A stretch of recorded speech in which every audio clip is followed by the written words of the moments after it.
Hi, Fred from Bosch with another Fred Talks video.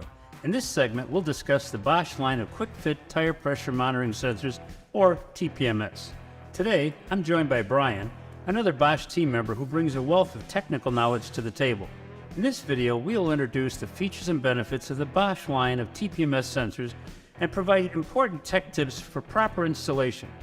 Brian, I know these sensors consist of two SKUs that provide coverage for over 90% of all domestic, European, and Asian vehicles on the road in North America today. That's pretty impressive. What else can you tell me about these TPMS sensors? Fred, this Bosch sensor program is truly universal. You don't need a variety of dedicated part numbers for specific applications. Both of these sensors that Bosch offers cover the 315 and 433 MHz frequencies. Installers really only need to select their need or preference for a rubber or a metal stem. A unique feature of the metal stem is an additional seal that is not found on competitive sensor offerings. This additional seal helps prevent intrusion of water and other corrosive elements that can harm a TPMS sensor or corrode the inside of the rim, leading to leaks and constant air pressure issues with the tire and rim. So Brian, with that additional seal on the metal stem, is there anything else that installers need to be aware of when installing a Bosch TPMS sensor? Fred, I'm glad you asked. Let me walk you through the proper installation for both the metal and rubber stem to ensure Bosch quality and dependability for every job. Before you start the install, you need to inspect the inside of the hole in the rim where the TPMS sensor gets installed. If there is any corrosion or foreign material present, it needs to be cleaned prior to the install to ensure a proper long-lasting seal. The first thing you have to do is attach the sensor body to the valve stem. To do this, use the square head bolt and thread it by hand, making sure the square head portion of the body aligns correctly with the groove on the TPMS body. How tight do you have to put those three pieces together? At this point, about 2 complete turns. The valve body and the stem need to be slightly loose. Next, I would suggest that you program the sensor to the vehicle using a Bosch TPA300 TPMS tool.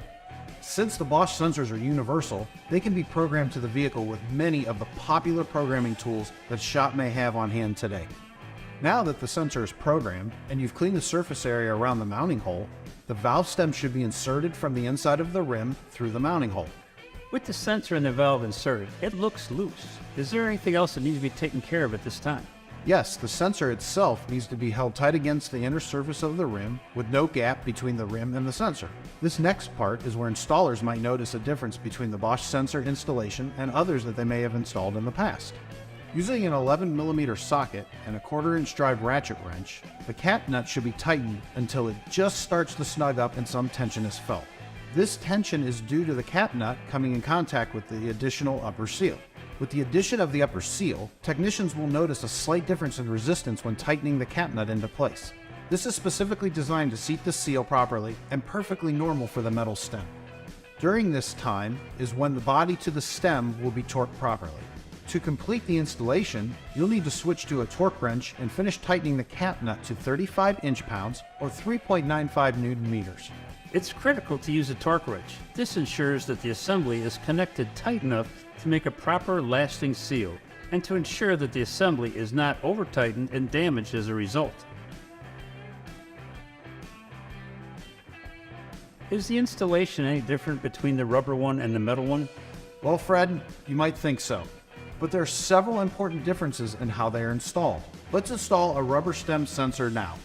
As I'm taking the rubber stem TPMS sensor out of the box, you can see right away that there are differences between the rubber version and the metal version.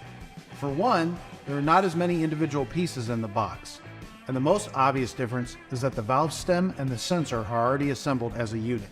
Since the rubber stem relies on a snug fit between the valve stem and the rim for a good seal, it is necessary to make sure the rim is clean, same as we did with the metal stem. Now, let's coat the outside of it with tire mounting lubricant to pull the valve stem all the way into the rim without the valve stem hanging up and getting damaged. You need just enough to lubricate the surface, but make sure that you don't get any lubricant in or over the pressure sensing hole. Here's one of the major differences between the rubber stem and the metal stem. On the rubber stem, there's no metal cap nut to draw it up tight. To install the rubber stem, you need to use a valve stem installation tool like this. With the valve stem inserted through the hole, tighten the tool onto the valve stem as far as it will go by hand. Then you place the rubber fulcrum of the installation tool on the edge of the rim, and while keeping the handle of the tool in line with the valve stem, pull down on the handle until the valve stem is inserted in the rim. An incorrect angle could cause damage to the valve stem. How do you know when the valve stem is properly installed?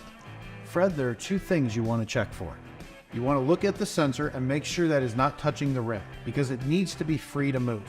The groove on the body of the valve stem should be seated in the rim, and the shoulders of the valve stem are sitting on the edge, both below and above the valve stem.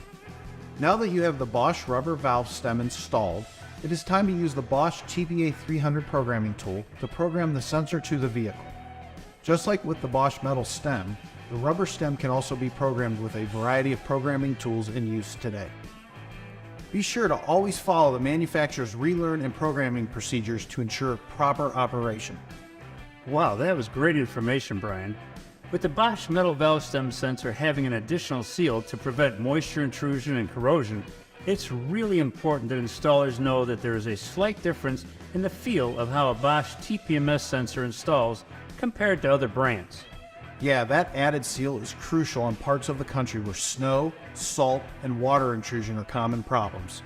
So next time you need to replace a tire pressure sensor on your vehicle, check out the Bosch Universal TPMS QUICK FIT Sensors. I'll see you next time on Fred Talks.